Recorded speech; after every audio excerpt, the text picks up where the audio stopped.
Pai querido, usa, ó Deus, a vida do pastor Rony para falar, para transmitir a Tua palavra à igreja nesta noite. Muito obrigado, Senhor, porque temos também o privilégio de desfrutar da amizade, da comunhão do pastor Rony e da sua família. Muito obrigado pelo ministério que ele desenvolve ali na cidade de Serquilho. Obrigado, ó Deus. Oramos agradecidos no nome de Jesus. Amém. Obrigado, pastor. Obrigado. Quando falou o nome do Vanderlei, teve aquela festa, eu me senti pressionado, né? Me senti... Vou colocar aqui esse mapinha nessa primeira parte. Para falar um pouquinho do meu trabalho ali em Moçambique, aqui nessa região. Boa noite. Eu falo um pouquinho alto, aí eu até tento, tá ao contrário? Aí. Melhorou? Eu falo um pouquinho alto, então vocês vão aí controlando, mas se você melhorar o retorno, eu me ouvindo, eu falo mais baixo. Aí o pessoal não fica tão... Aí, pode aumentar mais um pouquinho o retorno. Melhor, beleza. Quando eu me ouço, eu falo mais baixo, aí vocês não sofrem tanto até 10 horas, quando eu vou terminar aqui. Tá certo? Muito bem, Pastor Marco, é uma experiência praticamente surreal, porque eu fui para a igreja do Jardim Zaira quando eu tinha 18 anos, eu estou com 39. Essa experiência de dirigir o culto e depois eu pregar, se repetiu aí pelo menos durante 10 anos. E estar numa igreja que não é o Zaira, o pastor Marco dirigindo o culto, sendo pastor da igreja, eu pregando, eu estou com um turbilhão de emoções aqui. Mas os irmãos têm a oportunidade de ter um pastor aqui, hoje, agora, nesse momento, um pastor interino, que é uma espécie em extinção. Pastor de verdade, pastor que gosta de ser pastor, gosta das ovelhas, gosta da igreja e ama a igreja, e a obra da igreja está em extinção, e os irmãos têm esse privilégio de ter o pastor Marco aqui. Se eu for falar mais do pastor Marco, vai virar uma declaração de amor, né? Então, eu vou parar por aqui, tá bom? Mas foi realmente, eu fui para a igreja com 18 anos, na igreja do Zaira eu fui para o seminário, conheci a Ana Paula, me casei, apresentamos a Sarinha, lá a minha filha Sara nasceu em Mauá, a minha outra filha nasceu na cidade de Buri, onde eu fiquei durante 5 anos. E se tem uma coisa que eu aprendi na vida, é agarrar as oportunidades. Raramente eu perco uma oportunidade. Para eu perder uma oportunidade, tem que acontecer uma coisa muito extraordinária. Então eu estava num acampamento de pastores, como aconteceu esse, na semana que eu estive, o pastor Marco, também estivemos juntos lá em Sumaré. Um pastor perguntou para mim: Rony, eu vou para Moçambique, Botsuana e África do Sul. Você quer ir? O que eu falei? Quero, lógico. Você tem dinheiro? Não tenho, mas eu vou. No mês seguinte, eu estive de novo em Sumaré para uma atividade missionária. Eu acho que era o acampamento de promotores. Não tenho certeza, mas eu acho que era acampamento de promotores. E o pastor Ezequias, que era de missões nacionais, falou assim: Rony, vai ter uma viagem de 50 pastores para Alagoas. Você quer ir? É claro que eu falei que quero. Mas era bem mais barato, né? E aí no mês de junho eu fui para Alagoas, eu e 50 pastores. Quando eu voltei de Alagoas, aconteceu, não sei se tem algum alagoano aqui, tem alagoano? Se fosse Mauá, ia levantar metade, mas não tem nenhum alagoano, nem filho, nem... Opa, serve, já dá. Mas lá em Maceió, ali na região, tem uma cidade que chama Atalaia, Branquinha, várias cidades ali. Um mês depois que eu voltei de lá, ali foi arrasado. Saiu uma tromba d'água, que tem uma cidade que só sobrou os pedriscos da cidade.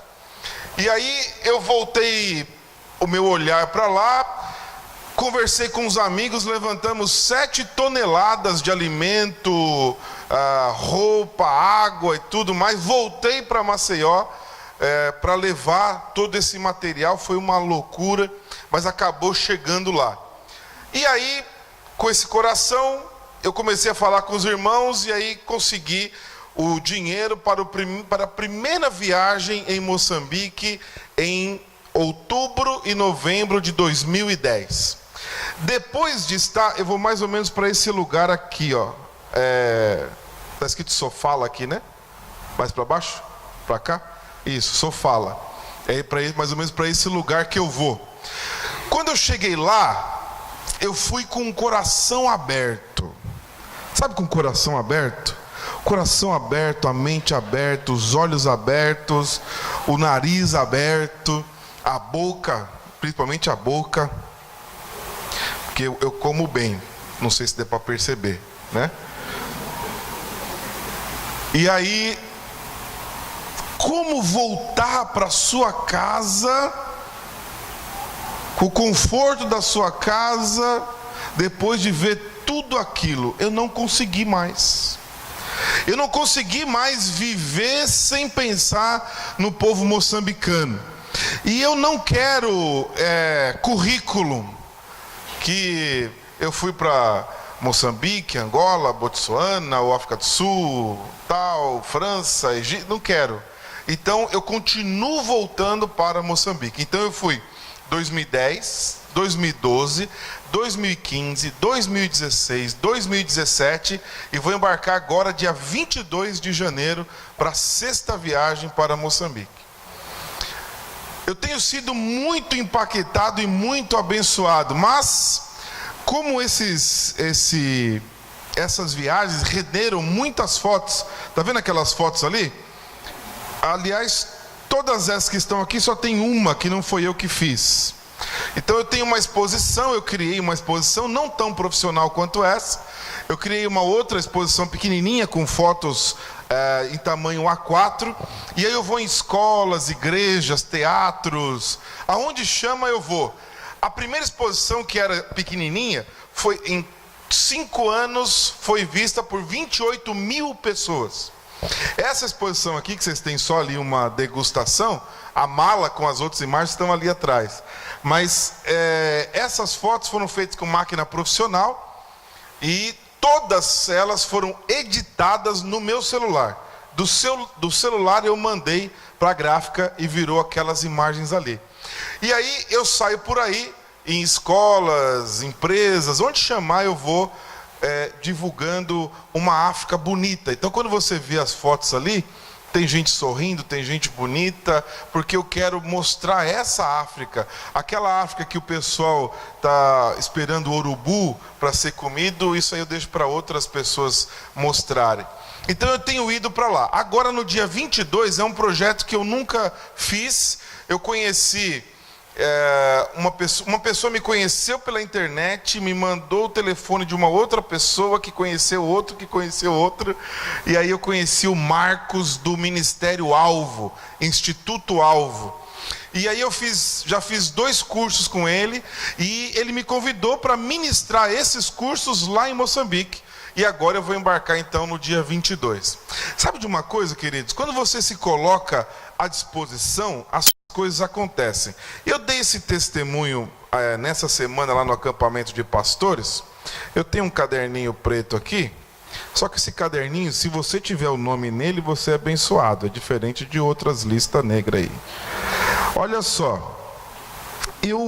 Como é que acontecem as coisas? Quando você se coloca à disposição, as coisas acontecem.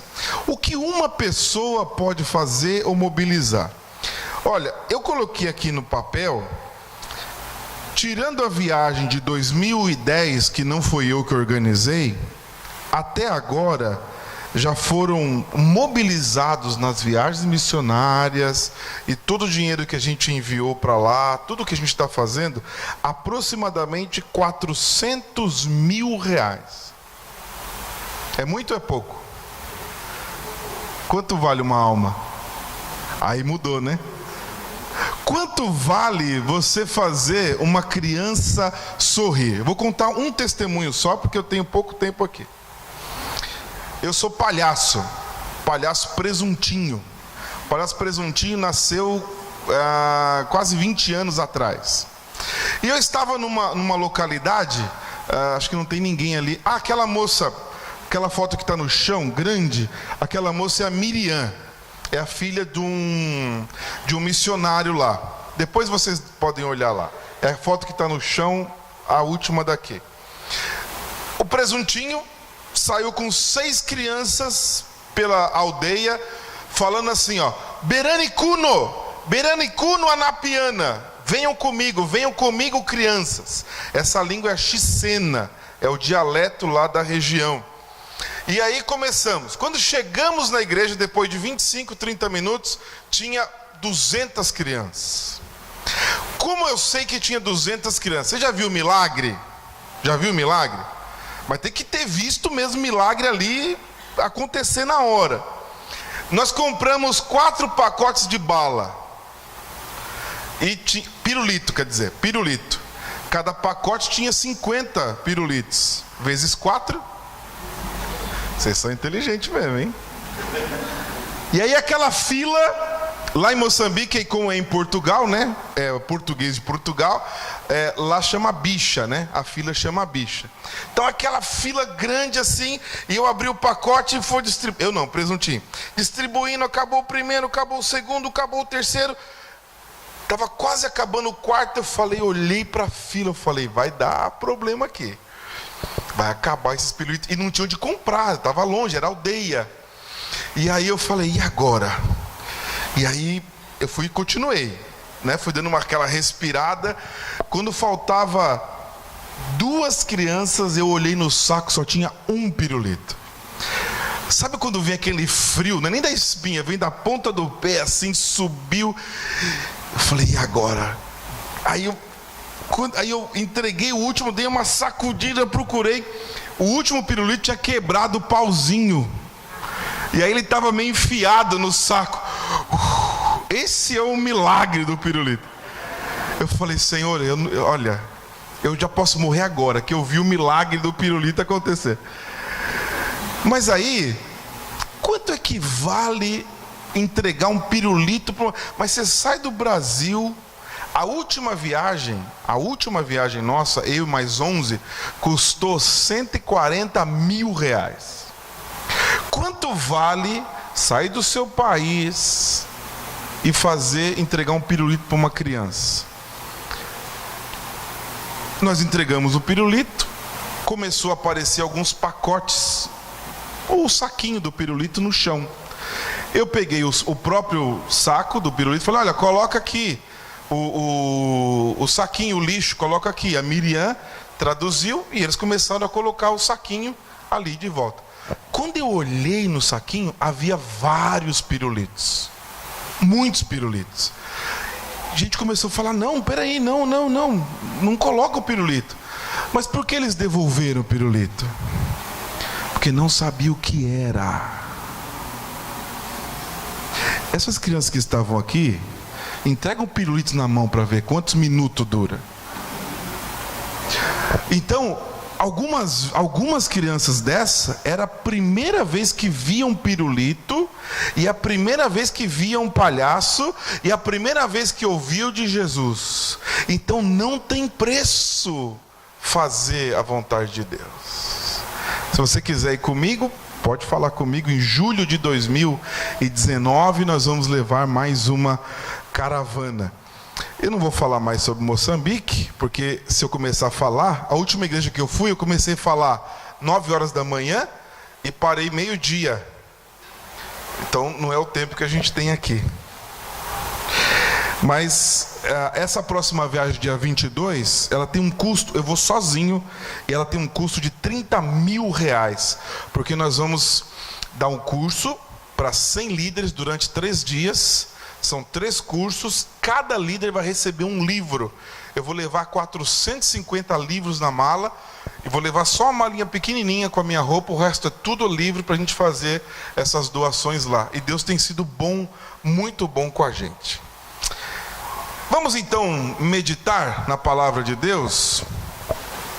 Abra sua Bíblia no livro de Gênesis, capítulo 18.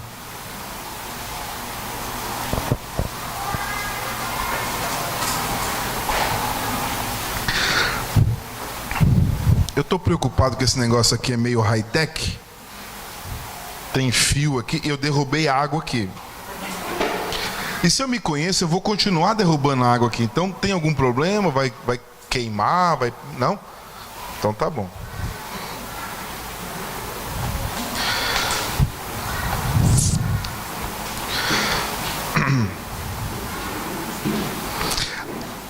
Gênesis capítulo 19, na verdade. Vamos 19, depois a gente volta. Gênesis capítulo 19.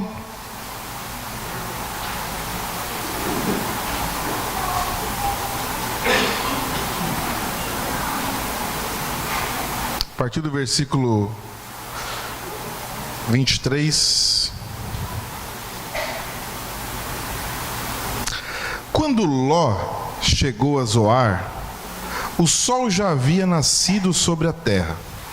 Então o Senhor, o próprio Senhor, fez chover do céu fogo e enxofre sobre Sodoma e Gomorra. Assim ele destruiu aquelas cidades e toda a planície, com todos os habitantes das cidades e vegetação. Mas a mulher de Ló olhou para trás e se transformou numa coluna de sal. Feche seus olhos, vamos orar. Querido Deus e Pai, muito obrigado, Senhor, por esta noite.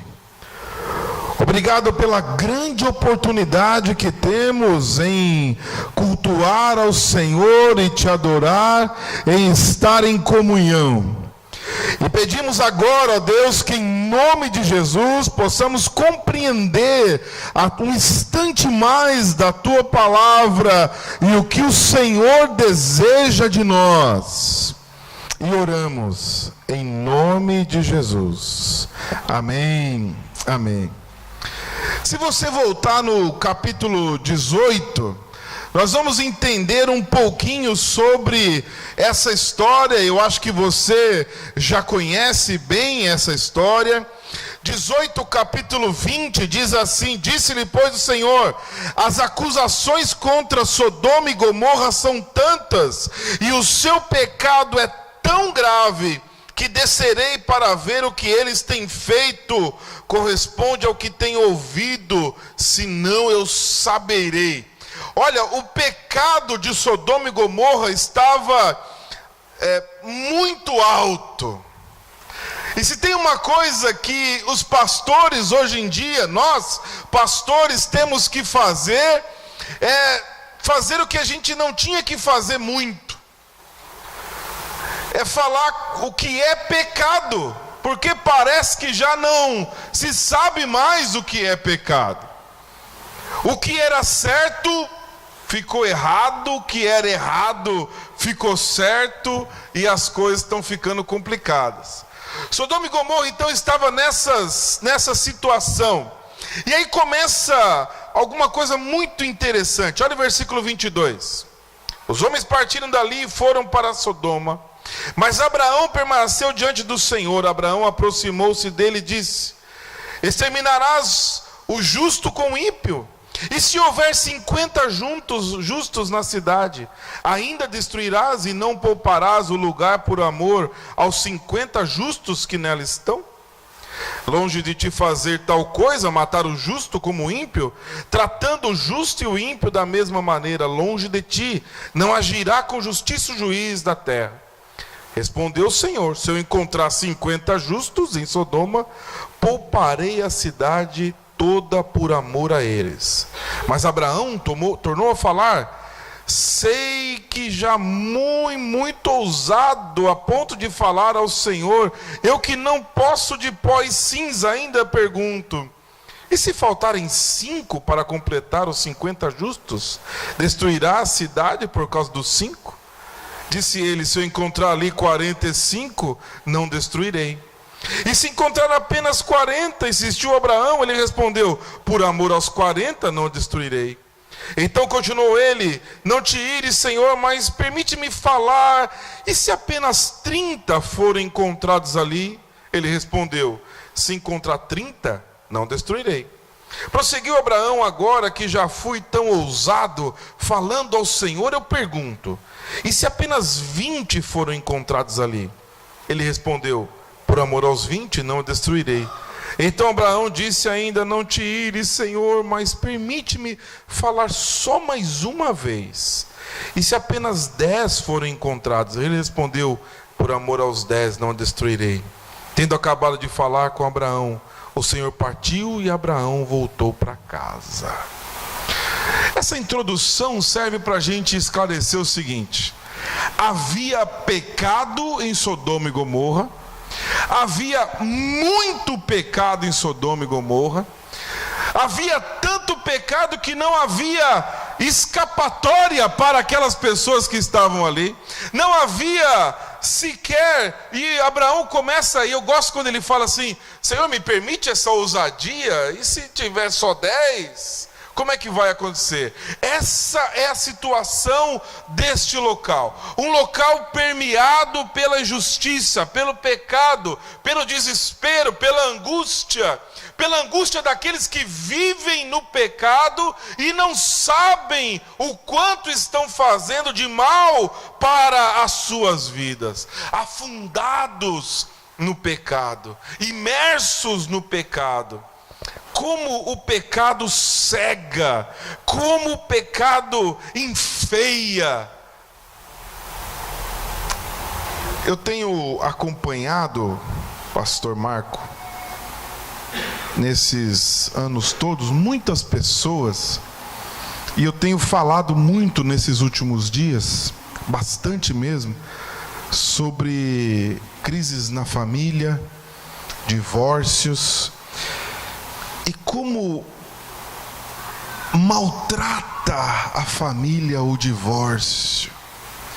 E agora eu estou acompanhando alguns casos terríveis, triste, em que o marido ficou horrível, a mulher ficou horrível, a família destruída. E quando parece que está no pecado, sabe aquele negócio de quanto mais mexe, mais fica pior, e a coisa vai se afundando, porque o pecado vai cegando e não conseguem compreender o mal que estão fazendo a si e as pessoas da sua família. E outro dia eu coloquei na internet assim: o pecado emburrece e empobrece. Teve gente que ficou brava comigo. E eu não consigo compreender como não conseguem perceber o mal que estão fazendo. Mas é assim. Sodoma e Gomorra estava dessa forma e não teve jeito. Não teve como escapar. E aí Deus deu a possibilidade para Ló e a sua família saírem. Aí nós voltamos no nosso texto 19 e 26. É a partir daí que eu quero que a gente pense mesmo.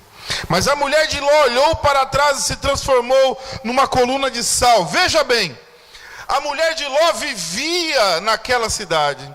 Ela sabia o que tinha lá. Ela sabia que o que tinha lá não era bom para o seu marido, para as suas filhas, para a sua família.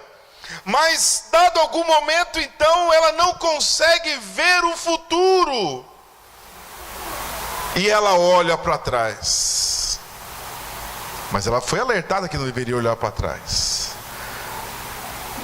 Conta-se uma história, não é minha história, é do pastor Fausto, no livrinho chamado Parábolas Vivas. E aconteceu que muitas pessoas foram movidas da favela para uns predinhos que construíram lá no Rio de Janeiro. As pessoas saíram da favela e foram para os predinhos. E as pessoas foram levando as suas coisas para o predinho. A prefeitura chamou os caminhões e carros e assistente social, e aí levou os predinhos, as pessoas para os predinhos. Determinada senhora ia levando um caco de vaso. Gente que gosta de planta, eu acho interessante, elas conversam com as plantas. Eu já conversei com as plantinhas hoje, né? Não é assim? Conversa, ó, eu vou cortar uma folhinha sua, né? Aquela coisa. E a mulher estava com aquela plantinha e o vaso era um caco de vaso. Quando ela vai entrando no predinho, a assistente social falou: você tem aí um apartamento novinho e vai levar esse caco de vaso? A mulher abraçou o vasinho dela e falou: é caco, mas é meu. E subiu para o seu predinho. Essa mulher de Ló saiu de Sodoma e Gomorra, mas Sodoma e Gomorra não saiu de dentro dela. Aquela senhora saiu da favela, mas a favela estava dentro dela. É comum encontrar crentes que continuam com seu coração presos ainda situações que já mesmo falou: as coisas velhas já passaram, eis que tudo se fez novo, mas continua ainda preso, amarrado em situações de pecado. Existe uma música que chama Tesouros Cruéis. A música não, na música tem essa palavra, tesouros cruéis. Meus tesouros cruéis. Tem gente que guarda a coisa bem certinha lá, está tão guardado aquele pecadinho que fica ali guardado. E não consegue ver o que precisa ver à frente. Eu atendi um homem que já há 20 anos envolvido numa situação de pecado. Ele falou para mim: mas eu deixo isso aí a hora que eu quiser. Pô, mas 20 anos não deixou ainda? Então tem alguma coisa errada. Porque está preso, está lá. A mulher de Ló não conseguiu ver o que estava à frente. Não conseguiu vislumbrar. Não conseguiu ver o que poderia acontecer. Versículo 27. Na manhã seguinte, Abraão se levantou e voltou ao lugar onde tinha estado diante do Senhor. Olhou para Sodoma e Gomorra, para toda a planície, e viu densa fumaça subindo da terra, como fumaça de uma fornalha. Quando Deus arrasou as cidades da planície, lembrou-se de Abraão e tirou Ló do meio da catástrofe que destruiu as cidades. Veja como as coisas acontecem. Ló partiu de Zoar com as suas 2 filhas e passou a viver nas montanhas, porque tinha medo de permanecer em Zoar. Eu escrevi um texto bíblico. Não faça isso, viu? Tá filmando isso aqui, vai me dar problema. Mas eu escrevi um texto bíblico, a continuidade desse versículo 26, 27 aí. Seria mais ou menos assim, olha que bonito. E a mulher de Ló seguiu com ele, construíram uma nova casa, uma nova história, uma nova família, as suas filhas se casaram. Como que é o nome da mulher de Ló? Eu dou R$100 quem falar. Fala aí, 100. Mulher de Ló, como é o nome dela? Ninguém sabe o nome dela, acabou a história dela. O que ela deveria ter feito? Ô Ló, é o seguinte, Deus está nos dando uma oportunidade. Lembra que eu falei de oportunidade? Pega aqui na minha mão, nós vamos juntos, vamos levar nossas filhas para outro lugar, vamos constituir a nossa família ali, vamos fincar raiz em outros lugares. E aí todo mundo que encontrasse a mulher de Ló, a família de Ló, ó, ali está a família de Ló. Não mexe com eles não. Mas por quê? Você não sabe? Não, aquela família ali, ninguém pode mexer com eles. Por quê? Eles viviam em Sodoma e Gomorra. Mas como assim viviam? Acabou? Não acabou não. Foram os únicos que sobreviveram. Os únicos que restaram para contar a história. Deus os livrou. Imagina o testemunho que seria dessa família se a mulher de Ló tivesse pegado na mão do seu marido. Eu conheço os dois lados. Eu conheço o homem que atrasa a família e conheço mulher que atrasa a família. Gasta demais, não planeja nada, está sempre infernizando a cabeça do marido. Em Itanhaém não tem mulher que faça isso. Passa o cartão de crédito. Tem mulher que acha que o cartão de crédito é isso mesmo, navalha, né? Essa mulher de Ló não conseguiu ver a possibilidade da nova vida, porque o coração dela estava lá em Sodoma e Gomorra. Ela estava presa. E esse Ló, no versículo 30, me deixa tão triste. Ô Ló, como é que você faz uma coisa dessa, Ló? Partiu de Zoar com as filhas, passou a viver nas montanhas, porque tinha medo. Como assim medo, rapá? Você vivia em Sodoma e Gomorra, só sobrou você, e como é que você tem medo? Você não pode ter medo, Deus está do seu lado. Como diria minha mãe, Deus não dá asa à cobra, né? Você imagina eu saindo todo pimpão de Sodoma e Gomorra. Não tinha uma pessoa que não ia saber quem era eu. Sabe de onde eu vim? Sodoma e Gomorra.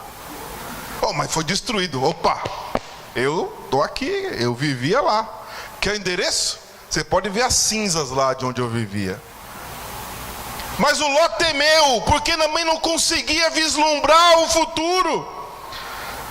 E aí, a coisa vai ficando pior. Ele e suas duas filhas ficaram morando onde? Muita gente usa esse texto para falar de depressão. Ló se escondeu lá porque estava depressivo, né? Mas como é que pode alguém que viveu uma experiência tão fantástica como essa se esconder e não mostrar? Olha o testemunho que Ló estava perdendo.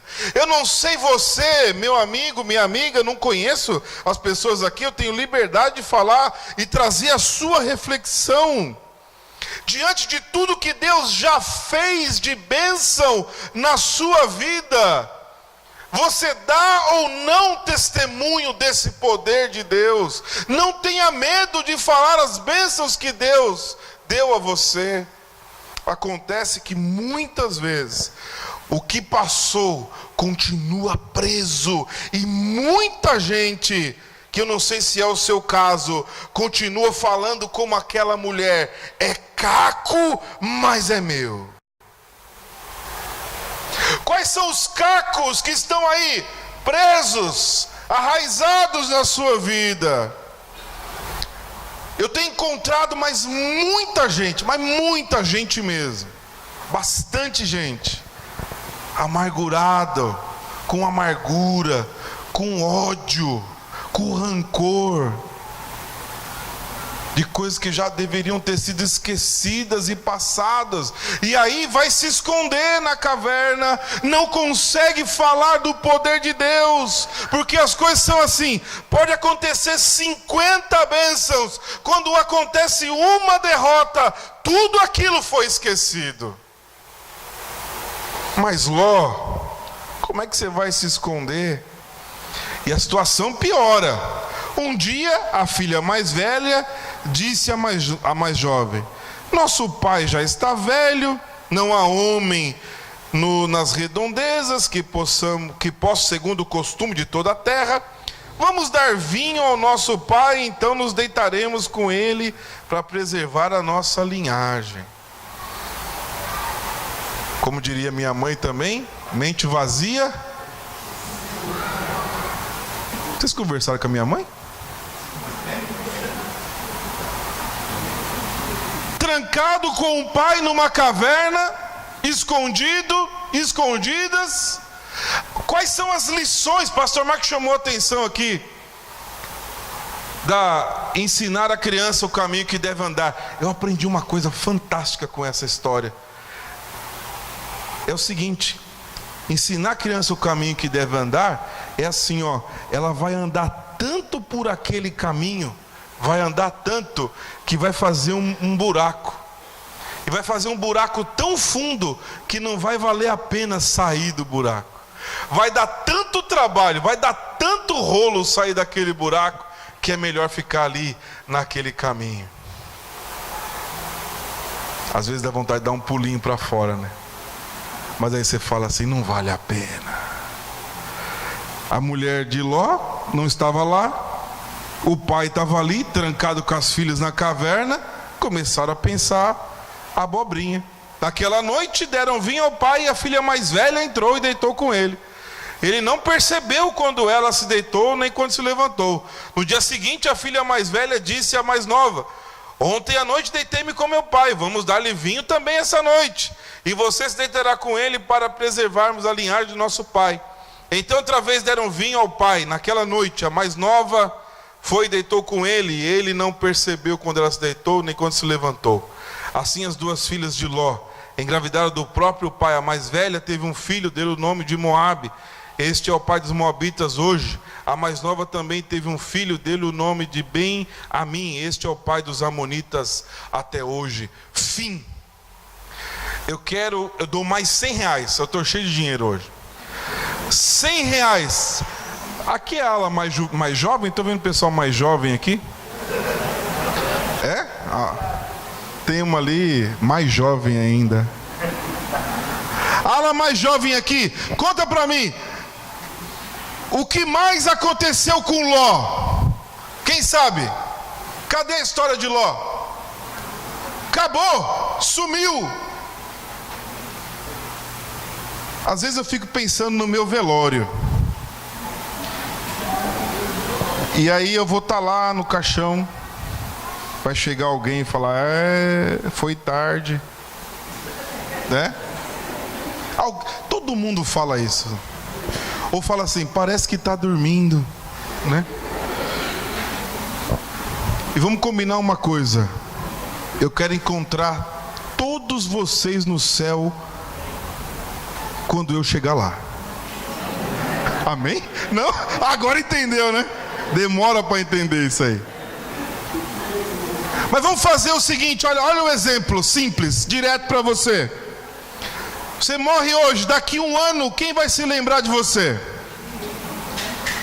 Daqui 5 anos, quem vai se lembrar de você? Daqui 10 anos, 15 anos.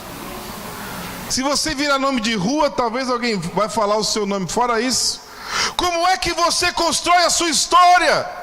Aquilo que Deus já te deu, as bênçãos que Deus já te deu, não tem maior valor do que divulgar a palavra de Deus, pregar o Evangelho.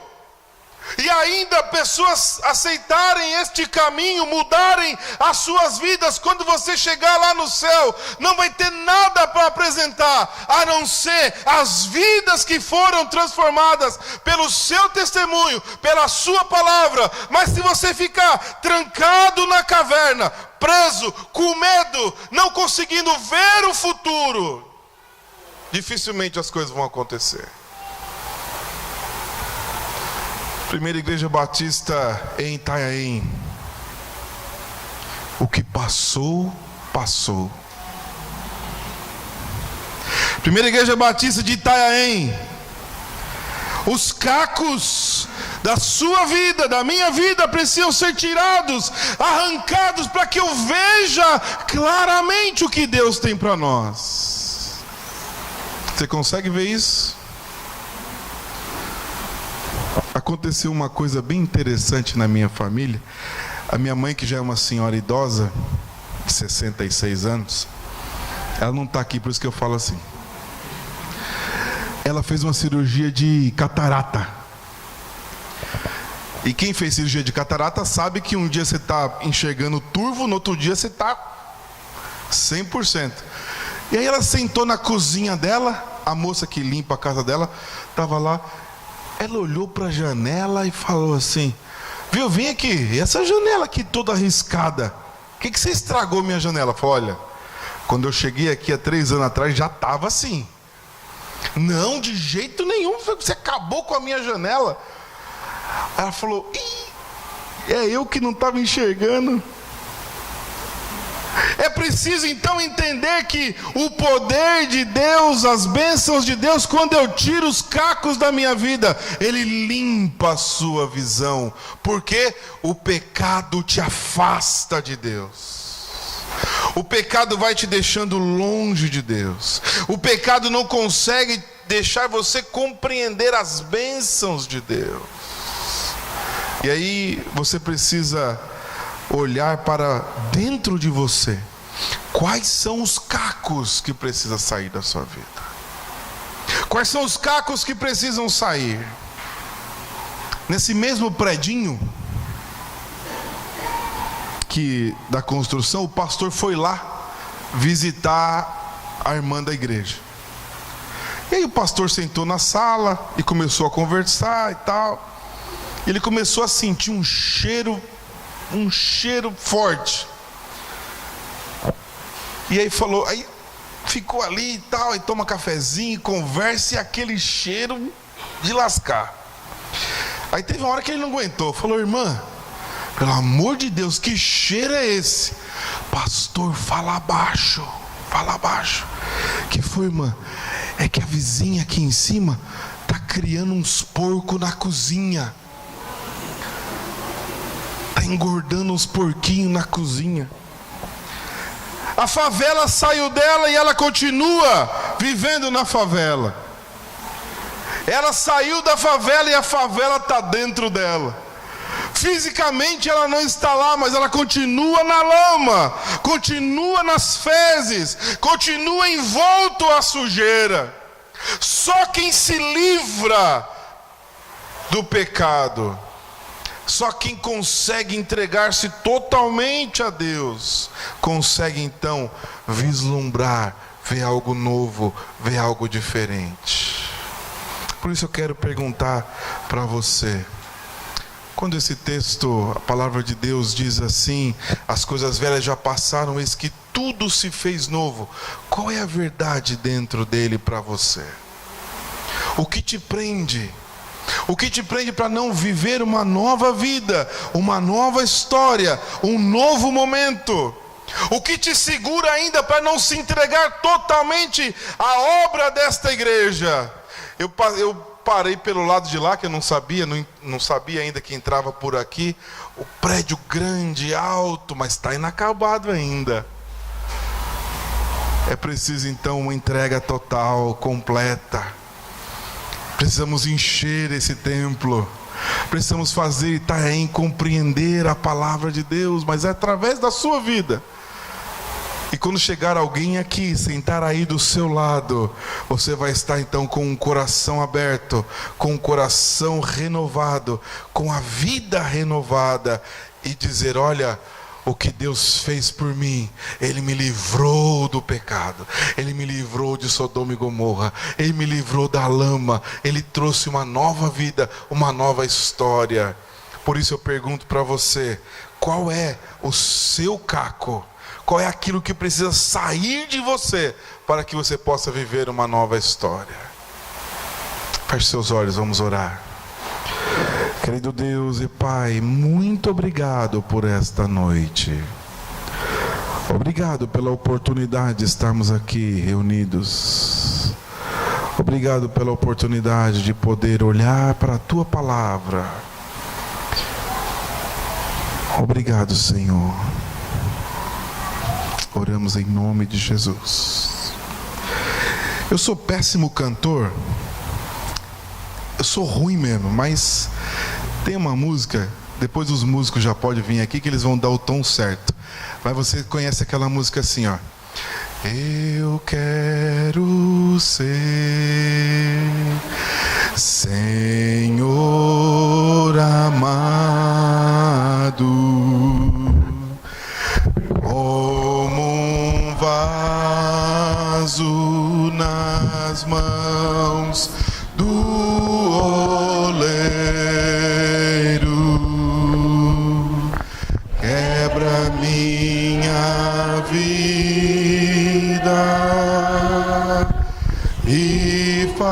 graça de novo.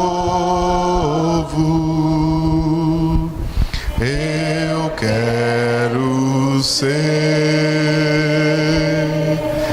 eu quero ser um vaso novo. Feche seus olhos mais uma vez. Eu quero te dar a oportunidade de você olhar para dentro de você. Olhar para dentro da sua alma, do seu coração, e ver quais são os cacos que precisam sair. Ou recolher os cacos e deixar Deus reconstruir novamente. Eu quero te ajudar e você feche seus olhos, não precisa se preocupar com nada que vai acontecer aqui à frente. Feche seus olhos e eu quero te ajudar numa oração. Você diga assim, diga aí no seu coração. Ninguém precisa ouvir, diga assim: Senhor Jesus, eu sei que preciso do Senhor.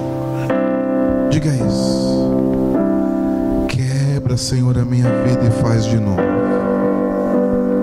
Junta, Senhor, aquilo que se quebrou. Eu quero viver. Quero viver em paz com o Senhor. Quero uma nova vida. Você que está aqui hoje visitando, se você já vem a essa igreja há algum tempo, se você nunca teve um encontro verdadeiro com Jesus, eu quero te ajudar também. A palavra de Deus diz que todos pecaram, todos nós somos pecadores, e a recompensa pelo pecado é a separação total de Deus. Mas Deus provou o seu amor para conosco em que Cristo morreu por nós, sendo nós ainda pecadores. Entregue sua vida hoje ao Senhor e diga assim: olha, Senhor Jesus, eu quero o Senhor na minha vida. Eu já perdi tanto e não quero perder mais. Quebra minha vida e faz de novo. Vamos todos